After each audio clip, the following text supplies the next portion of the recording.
At this point, with Brock having played 6 games and going into the postseason, is there anything different that you do with him just in the preparation standpoint to get ready for a playoff game than what you would do for a veteran, a guy like Jimmy who's been there before?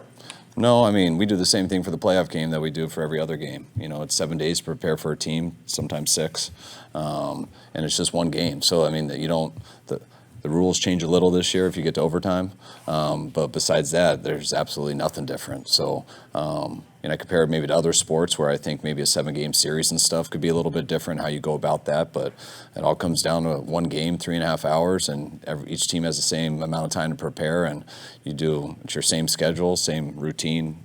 Nothing's different than any other game. My question would be more just from a temperament standpoint, or managing his emotions, or just kind of gauging how he's feeling, having not been in this kind of pressure before. Is there anything that you kind of keep an eye on just to make sure that that he keep not making it more like those questions and stuff. It's still the same thing I just said. I know if we lose, our season's over. I mean, that's the only difference, but you feel like that almost every week in an NFL game. I think that's what's so cool about the NFL, because all 17 games usually do matter. I mean, I feel like that every week, and I look back to our last loss and, going back to versus Kansas City, and I feel like that cost us home field advantage. But at the time, you feel like that's going to be the game that keeps you out of the playoffs. And then the next week, it's always like that. So I feel like we've been playing playoff games for a long time, and the pressure's always on. And I think Brock takes that into every game. And this game, if you want to sit and think about all the outside stuff, I'm sure you could psych yourself out. But that's the only thing I would say through experience of it is, once you get on the field, there's absolutely nothing different. So whether it's a playoff game, whether it's a Super Bowl, I mean, all you can do is control the athletic sporting event that you're involved in. Don't make it more than that. What, if anything, has evolved or changed about the way the Seahawks are playing now versus the first time you faced them this season? I mean, we faced them a month ago, and their defense over the last month, I think they're the 7th-ranked defense over the last 4 games. So they've been keeping people out of the end zone, and I think they're 6th on 3rd down, so they've been getting off the field too. Their offense has been running the ball better here in this last month. I think they're ranked 6th in running the ball over this 4-game stretch. So they're playing pretty good right now, as good as they have been all year. And turning on the tape, they're a better team than they were 4 weeks ago, and it's not a surprise to me that they're in this position. Sometimes you hear people say it's hard to beat the same team 3 times in a row. Is there anything to that, or is that just kind of one of those phrases that is meaningless? I mean, maybe we had to do it 3 days in a row, but I look at it as we only have to beat them once, because there's no more in a row. Everything behind us doesn't matter, and it's a 1-game season right now. So we got to beat them this week one time, and then that'll allow us to move to next week. Ray Ray's been described by his teammates as when he first got here so quiet, it was almost hard to hear him. And can you just kind of talk a little bit about how he's grown since he's gotten here and been such a vital part of what you're doing, especially when Depot is out? Ray Ray leads the league in mumbles, so sometimes you got to get him to not mumble.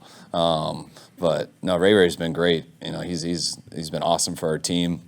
The way he plays just so fearlessly, and the way he has fun out there. I mean, that's how he is in person. You never know what you're going to get. He's an interesting dude that everyone enjoys. But football's so important to him. He goes about it his way, which he's going to get there, maybe a different way than you're used to. But by the time his assignments come, by the time the game comes, he's a dude that you can count on, because it's important to him. He doesn't want to let anyone down, and been really pumped that he's on our team this year.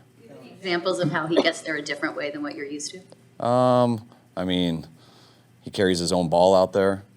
That I didn't realize it was his own ball until he threw it to me, and it almost pulled my arms off because it weighs like 30 pounds. So he tricked me with that. Ties things to his hamstrings all the time. I still can't figure out what they are. He's got his own little routine that he does, and now that we've been around him, it works for him, and I just know we can count on him when we eventually get there.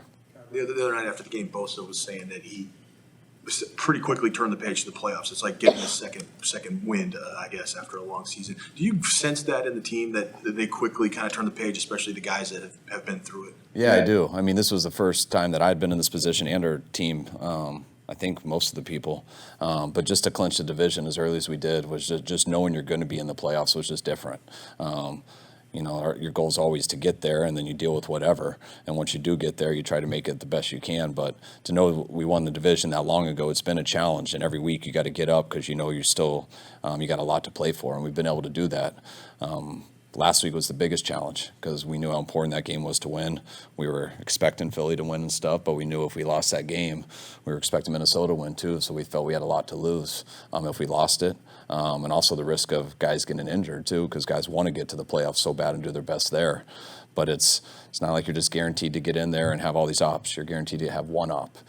So you got to make sure that op's the best. And we've been working on that the last month. And I could tell right when we could tell the game was out of hand versus Arizona, I think everybody was like that. We're like, all right, finally, we made it. We took care of business. We did as good as we can in the situation we had. And for the most part, we stayed pretty healthy doing it. So I think once we got to that fourth quarter, everyone was thinking about it. We got home as fast as we can and just started waiting to find out who we'd play. And very quickly, we found out and realized we had lost today because we're playing Saturday, and we're ready to go. Feel like you have so many weapons on offense that it's almost a challenge to get everyone involved? Yeah, it's definitely, you can't get everyone involved. I mean, you got to see how the game plays out. But you try to balance it out that way. And when you can balance it out that way and you have solid people and better than solid people at every single position, usually it takes care of itself. I mean, you got to see how the game goes. If you end up getting one-dimensional or you don't move the chains on third down and you can't stay out there, then things can get skewed. But if you're playing the right way, you're moving the chains, and the defense usually adjusts, then I feel it usually balances out and everyone has an impact. As far as playing a team 3 times in a season, do you remember from last year that third game against the Rams, did they bring in something a lot different to that game than the previous 2 meetings? And you have to kind of strike a balance with this game, and you don't want to anticipate too big of a difference, but there might be some differences between the 2 previous Seahawks. There's always a little, but once you know each other that well, it usually just gets, the game becomes more simpler. Each thing, you don't trick each other after that. You just, and usually teams are playing at a higher level by that third time. So it's very sound both ways, and it becomes a much more physical game. Usually it's based off of turnovers. But each team gets better at playing each other, and that's why it gets harder. You signed George Odom. Is what he's doing on special teams what you envisioned, or is it even better? I mean, it's what we envisioned, and now being around it in person, I'd say it's better. I mean, we were trying to get a Pro Bowl special teams player. I believe we did. He's another guy I left out who I think didn't have the right voting for him. But he was a Pro Bowl player, but I think before he got here. We were expecting to get one. He's played like that to me all year. I think he's leading the league in tackles. He is the same every single day. I'm so happy when he doesn't hurt someone out there because he only knows one way. And he's always walking that fine line in practice, but he's so intense and he works so hard at everything that it's so obvious why he carries over to special teams and he's the type of player he is. Shut down. Go ahead.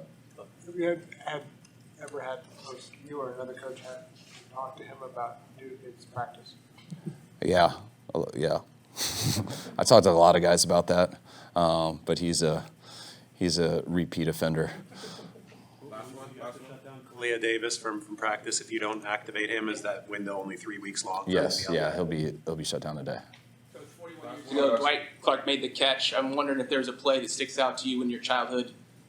You remember where you were when that happened, because a lot of Niner fans know exactly where they were when the catch happened. I was too young to remember that. I mean, where I was. What year? 81? 82. 82. All right. I was. Your childhood that you remember. Oh, like mine? that.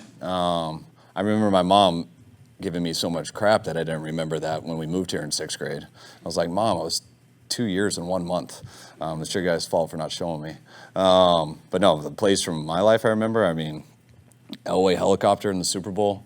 That one was as good as it gets. I remember Eric Davis returning that pick 6 on the opening drive of the NFC Championship game where the Niners finally beat the Dallas in the third try. I remember James Harrison's pick 6 in the Super Bowl, which I thought was such a cool play. Same play, Antonio Holmes in the back of the end zone. I think it was one of the best plays. I got a lot, but those are the first ones that come. All right, guys, thanks.